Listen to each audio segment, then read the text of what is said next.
usmjereni su na Ministarstvo vanjskih i europskih poslova. U njihovo ime predstavnica Marija Burić-Pejčinović, državna tajnica.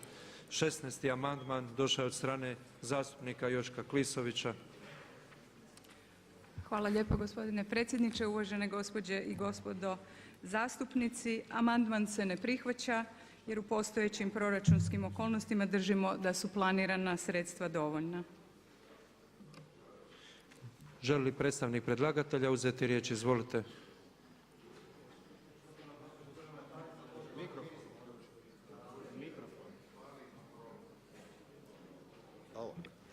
Poštovani ministri, jedan od glavnih prioriteta ove Vlade proklamiranih javno je oporavak gospodarstva. Izvoz je glavni motor oporavka gospodarstva. Vrlo jasno zašto. Investicije nisu dovoljne, nemamo ih dovoljno da pokrenemo gospodarstvo. Kupovna moć naših građana nažalost je mala i tržište je malo da osobnom potrošnjom možemo potaknuti oporavak gospodarstva. Novci koji dolaze iz europskih fondova nisu dovoljni kako bi mogli potaknuti oporavak gospodarstva. Izvoz je jedini motor koji stvarno može pokrenuti oporavak gospodarstva. I Vlada je to prepoznala. Trgovinske politike nam daju okvir u kojem se odvija izvoz. Bilo da se definiraju u međunarodnim organizacijama, bilo bilateralno u trgovinskim ugovorima. Jučer je gospodin Kovač pitao zašto Hrvatska nema studije utjecaja trgovinskih politika i bilateralnih ugovora kao što je TTIP s Amerikom ili CETA sa Kanadom na hrvatsko gospodarstvo. Pa jednostavno zato jer Ministarstvo vanjskih poslova nema novaca platiti takve studije od renomiranih instituta. Prema tome, ako ste stvarno ozbiljni u tome da želite podržati hrvatski izvoz, ako ste ozbiljni kao Vlada da želite oporavak hrvatskog gospodarstva, onda molim vas da još jedanput promislite i pozovete saborsku većinu da podrži ovaj amandman. Jer djelima trebate pokazati ono što govorite, a ovo će biti jedna krasna manifestacija vaših ozbiljnih namjera da podržite hrvatski izvoz. Ja tražim glasanje o ovom amandmanu.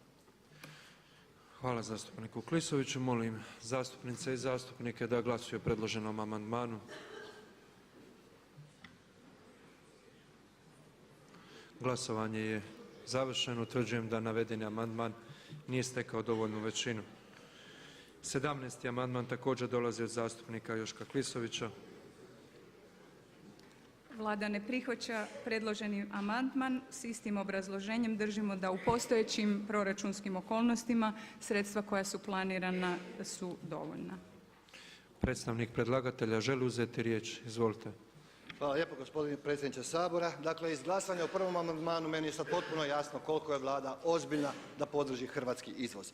Dozvolite mi da kažem da je Ministarstvo vanjskih poslova nadležno tijelo za podršku izvoza jer je u njega uklopljen i Državni ured za trgovinu. Ministarstvo vanjskih poslova vodi i Vladino povjerenstvo za internacionalizaciju našeg gospodarstva odnosno izvoz.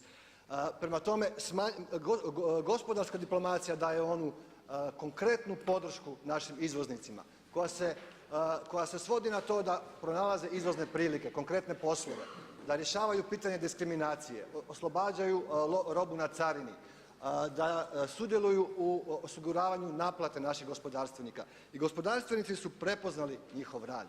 Na ovaj način ukidajući im novac vi de facto ukidate potporu našim izvoznicima na terenu. A ministarstvo to radi putem ambasada, konzulata, počasnih konzula, redom poslovnih ljudi koje smo angažirali u državama primateljicama koji imaju utjecaj, koji su iz poslovnih krugova, imaju određene veze i poslovne, medijske i političke da promoviraju naše izvoznike.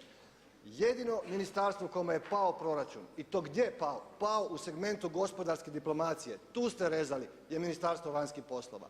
Pa gospodo draga ministri, Vlada, vi govorite da ne želite poduprijeti hrvatski izvoz, hrvatske izvoznike na terenu, na međunarodnim tržištima, tamo gdje im je najteže.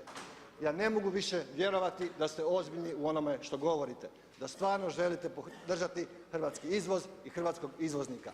Jer ovo je infrastruktura koja ga podržava u inozemstvu, na međunarodnim tržištima. Nitko nego naša diplomacija, naša veleposlanstva, naši konzulati, naši počasni konzuli.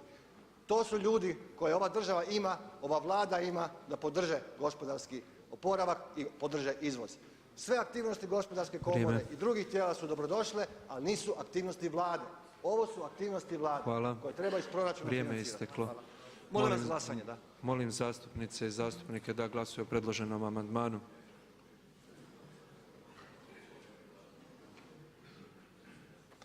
Glasovanje je završeno. Utvrđujem da navedeni amandman nije stekao potrebnu većinu.